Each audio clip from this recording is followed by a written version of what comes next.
You may be seated.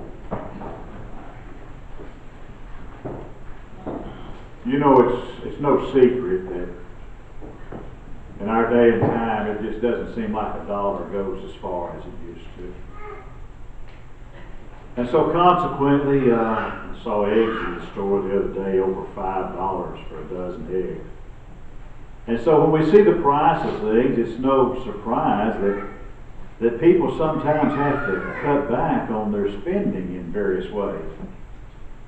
Well, I read a story the other day about a man and his wife that were going over the household budget, reviewing their finances, the credit card bills, the house payment, and all those things. And like many folks in our day and time, they just had way too much month left at the end of the money. So they decided that, as the old saying goes, they would tighten their belt just a little and they'd try to spend a little bit less money, and maybe they could just save a little bit. Well, a few days later, the man's wife was out shopping, and in the course of her shopping, she ended up at the mall, and she ended up at Dillard's. And there she found the dress of her dreams, and it wasn't on the sale rack. It was too expensive. But she just had to have that dress, so she bought that dress and she took it home. And she showed her husband the dress, and he just shook his head in disbelief. He said, "How? How could you?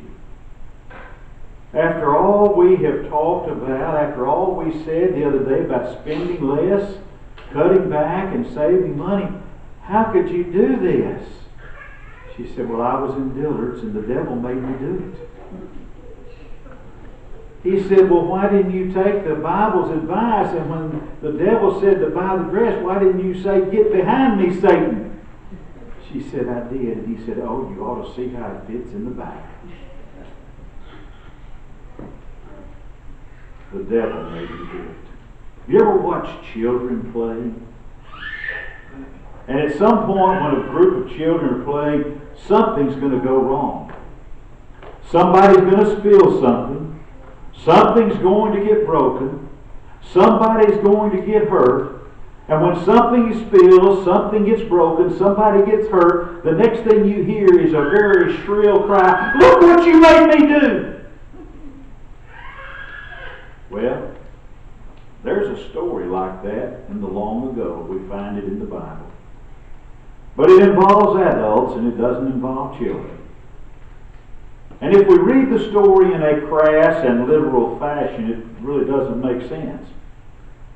But if we read the story the way the author of the story intended for it to be read, it's actually one of the most meaningful and one of the most up-to-date stories you'll find in the world of literature. Because what this story does is it holds up the mirror to human nature in an unsurpassed fashion. It takes place in the Garden of Eden. And Adam and Eve, along with the serpent, are the principal characters. God has told Adam and Eve that they are to dress and to keep the garden, and that they can eat the fruit of any tree in the garden except the fruit of the tree of knowledge of good and evil. God said, "The day you eat thereof, you'll surely die." Well, the serpent tempted Eve, as you remember the story in Genesis chapter 3. The serpent tempted Eve, and Eve ate that forbidden fruit. And then Eve takes that forbidden fruit and she gives it to Adam. And Adam eats the forbidden fruit also. Guess what, folks? You can't hide from God. So God calls to Adam. God says, if you read, it's all in Genesis 3. God says, "Adam, where art thou? Where art thou, Adam?" Like God didn't know where he was. He knew where he was. He just wanted to see if Adam would own up to it. And Adam says, "I'm here." "Where have you been?"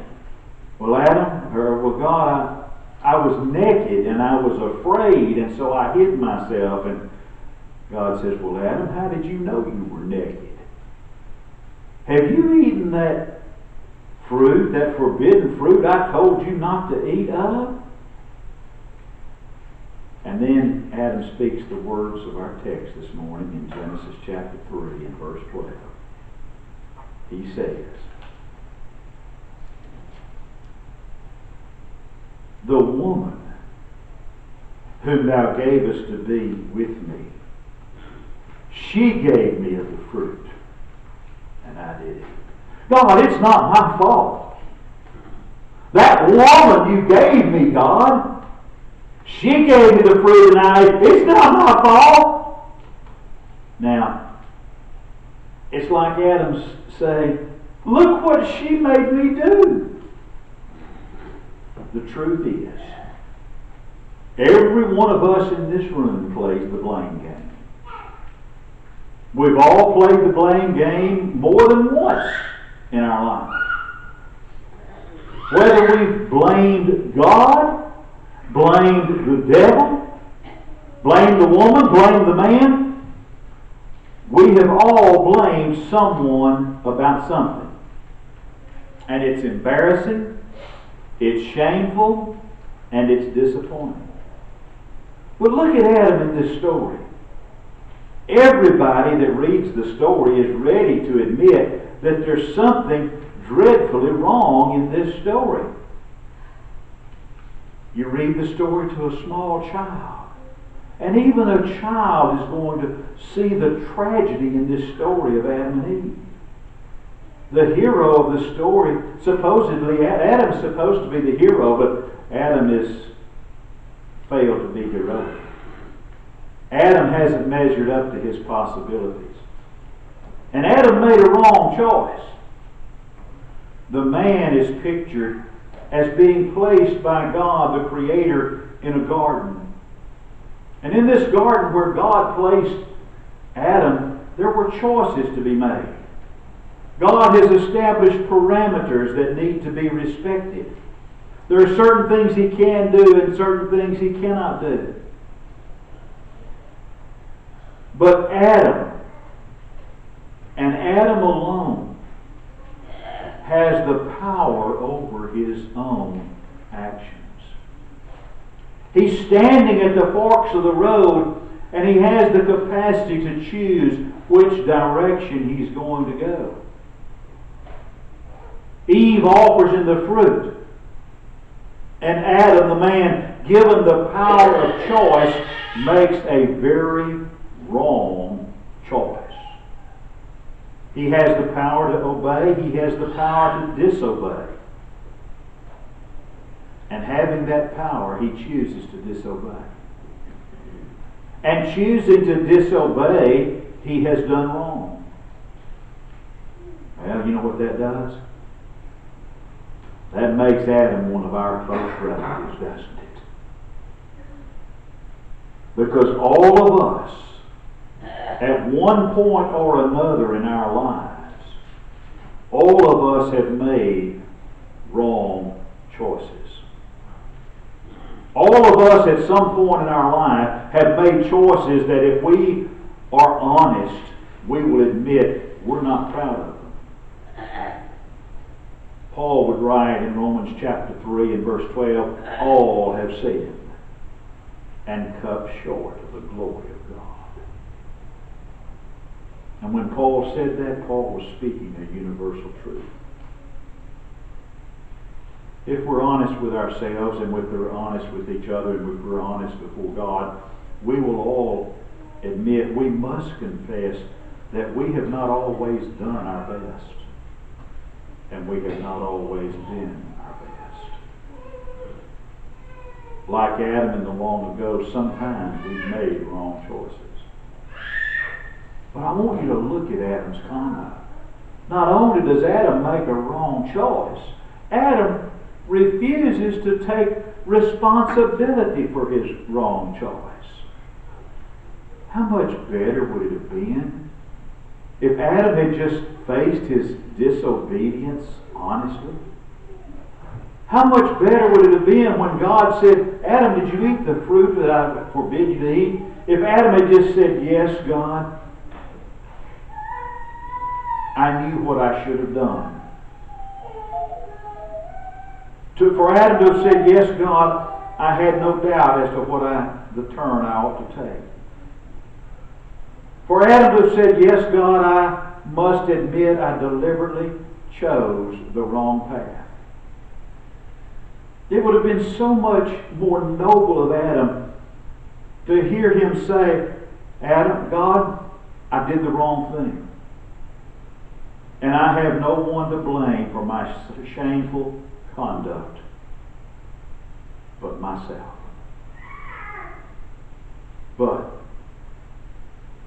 Adam refused to take that course. And Adam tried to shift the blame. He tried to pass the blame on.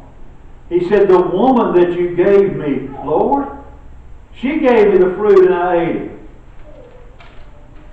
Trying to pass the blame.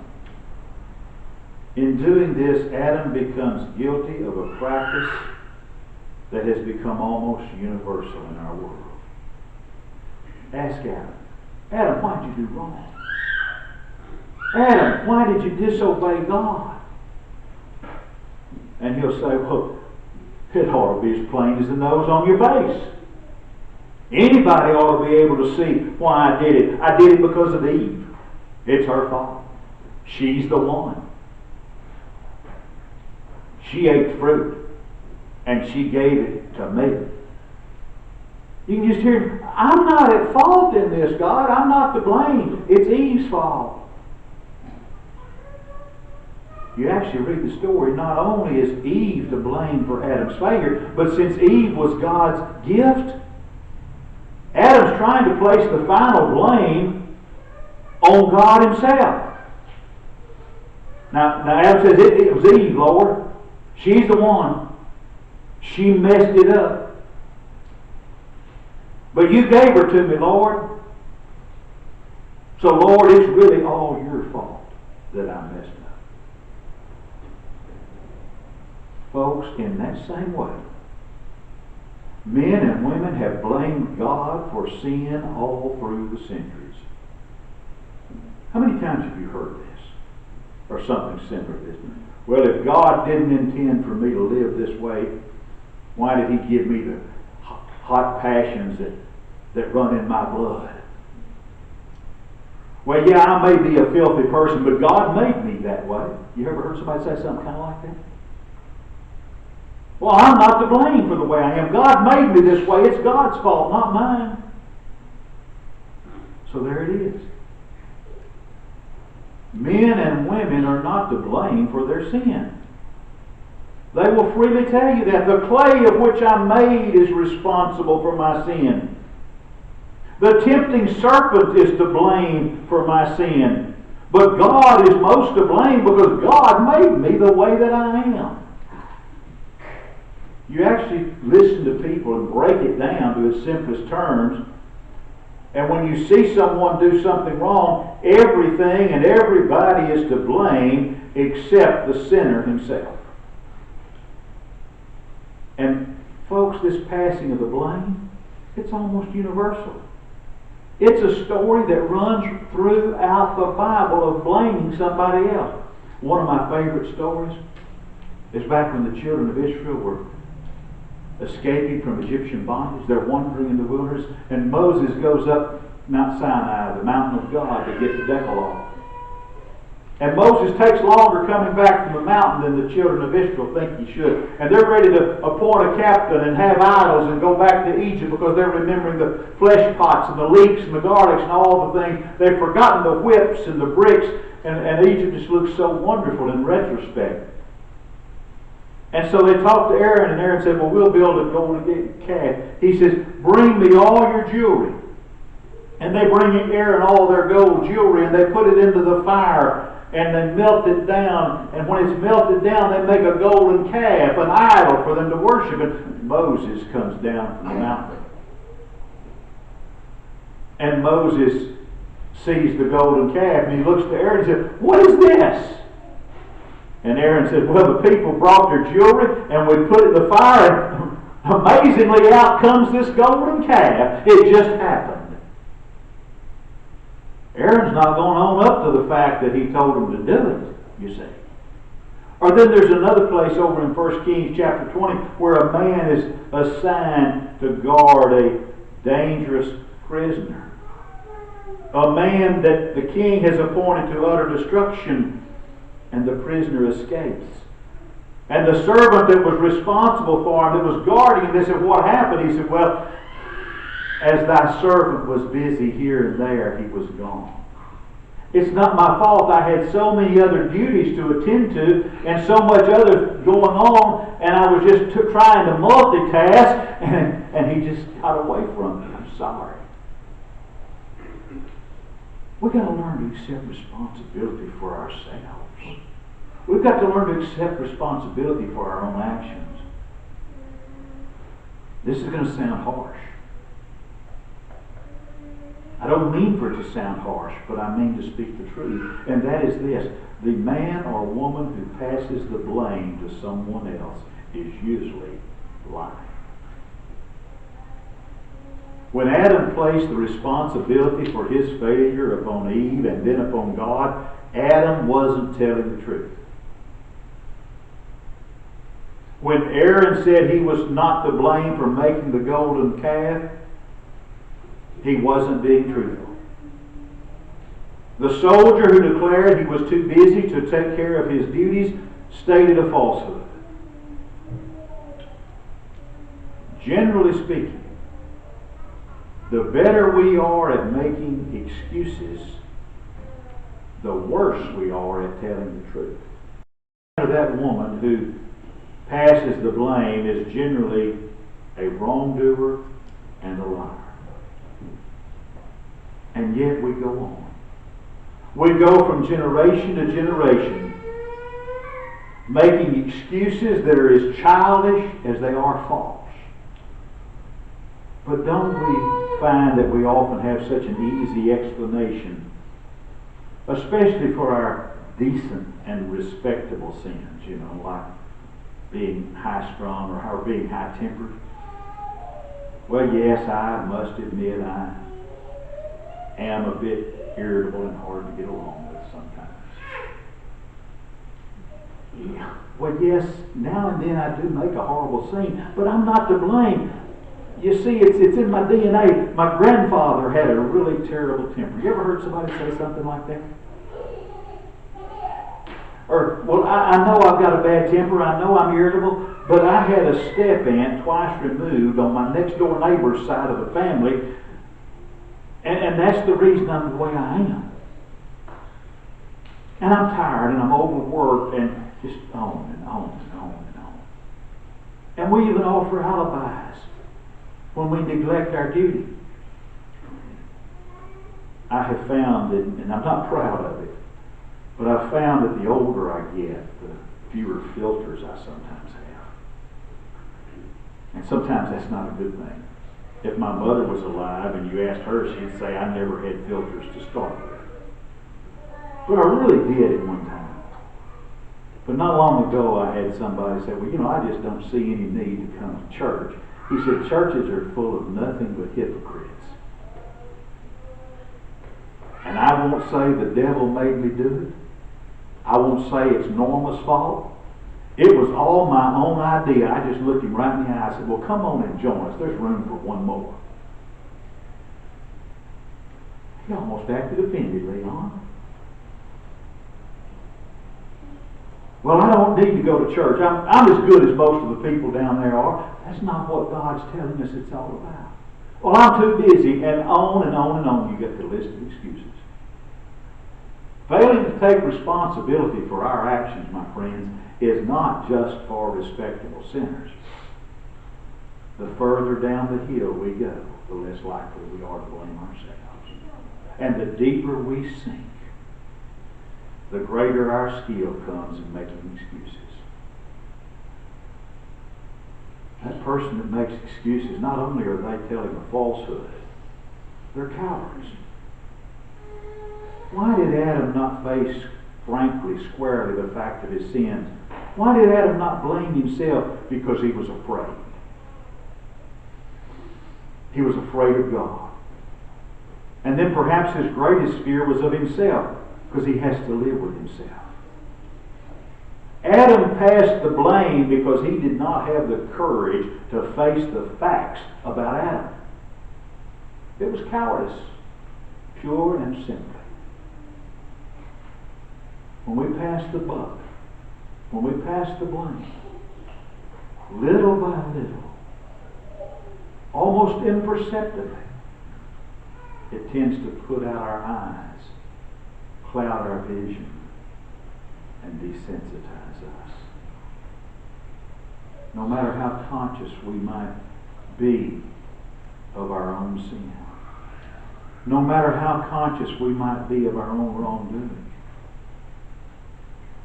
we have the ability oftentimes to excuse ourselves until we come to a point where we accept our excuses.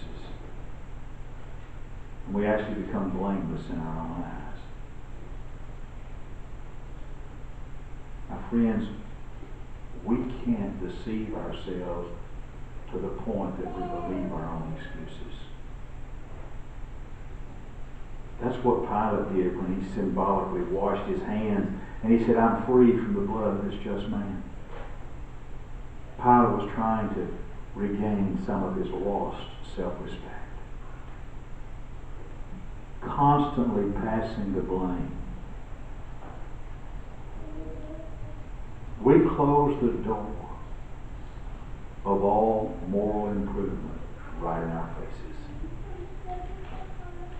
The one person who will never get right with God is the person who refuses to face the fact that they're wrong. We have to learn to accept personal responsibility for our actions. That's the honest and the right thing to do. And it's refreshing to find a man or a woman honest enough to face the plain facts about themselves. A person who, if they've done wrong, honestly will say, "I've done wrong," no matter the cost. If they've made a mistake, they don't try to hide it or cover it with an alibi. They don't try to shift the blame to someone else. And they don't play the game of comparative sin. "Well, I know what I did was bad, but it's not exactly what you said. I saw Leon do it." You know, when somebody, you say that, somebody, "What did Leon do?" That's the way we are. We don't want to shift the blame. We don't want to play this game of comparative sin. We just need to simply say, "I've made a mistake. I've done wrong." We can respect an individual like that. When we blame ourselves for our wrong choices, when we take responsibility for our actions, we're simply telling the truth and taking the way of honesty. You see, as I said at the very beginning, all have sinned and come short of the glory of God. And yet for that person, for that sinner, for that individual willing to confess and be cleansed of sin, there's infinite hope. We may have sinned, we may have transgressed God's law, but there's forgiveness through the precious blood of Jesus Christ. It's obtained by God's divine plan of salvation. And we're told if we confess our sin, He's faithful and just to forgive our sins and can cleanse us from all unrighteousness. That was the case of Simon the sorcerer. He had responded to God's plan of salvation. He had been buried in the waters of baptism for the remission of past sins. But he was told, "Repent and pray, and this the thought of thy heart will be forgiven." Don't need to worry about that thunder. It's going to quit in a minute, and I am too. Up here.